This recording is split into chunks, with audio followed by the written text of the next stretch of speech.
makakausap natin si Department of Agriculture spokesperson, Assistant Secretary Arnel de Mesa. Asek de Mesa, magandang umaga po.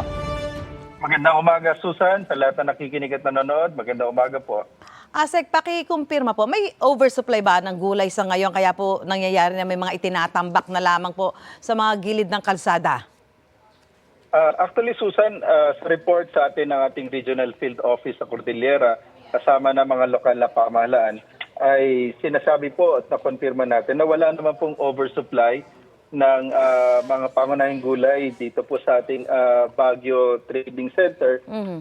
Ganun din po sa La Trinidad. At in fact, ay meron pa pong maliit na reduction sa production po natin noong 2023 kung ikukumpara po natin noong 2022.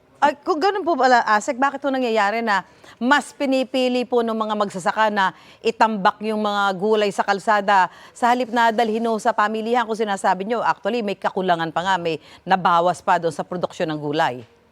Hindi naman po kakulangan yon. Ang nangyari, bali, Susan, ay noong unang 3 araw nitong January, doon po sa ating trading center ay kakaunti po yung namili ng gulay noong unang 3 araw at kukunti po yung tracking dahil po dito ay yung mga ilang gulay na dapat ay iti-trade nung araw na yon ay hindi po na i-trade at nagkaroon ng mahabang pila.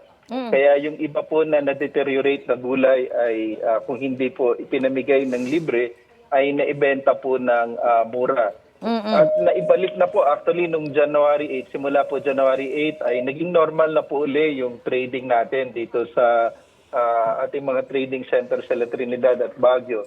At makita po natin na as of 2 p.m. kada araw po ay nauubos na uli at yung presyo po ay bumabalik na rin po sa normal para po sa mga pangunahing gulay, lalong-lalo na po yung cabbage, yung wombok natin at mga karot. Kasi pag halimbawa, ikay nasa Metro Manila at makikita mong ganyan na itinatambak yung mga gulay sa gilid ng kalsada, nakakahinayang dahil dito nga po medyo, syempre medyo iba yung presyo. Anyway, ano ho yung magagawa ng Department of Agriculture para maiwasang mabulok ang mga gulay kapag umaabot sa ganitong mga sitwasyon? Gaya na sabi nyo na konti lang yung namili at medyo yung iba nabulok na. Ano ho ang pwedeng gawing intervention dito ng Department of Agriculture?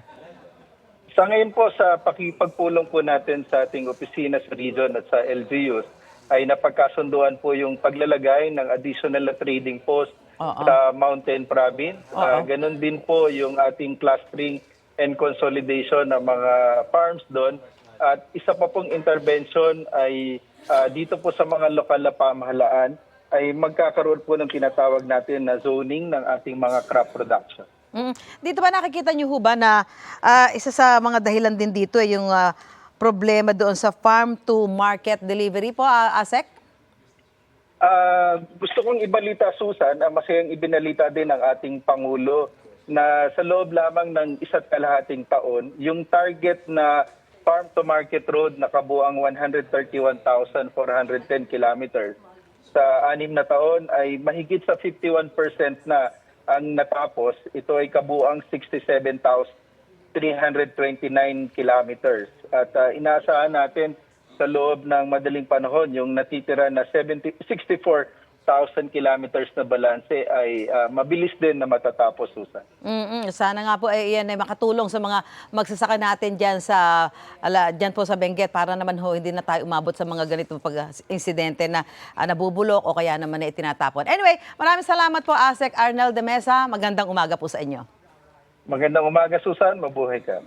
Mga kapuso, para una ka sa mga balita, mag-subscribe sa GMA Integrated News sa YouTube. Sa mga kapuso abroad, subaybayan niyo po kami sa GMA Pinoy TV at sa www.gmanews.tv.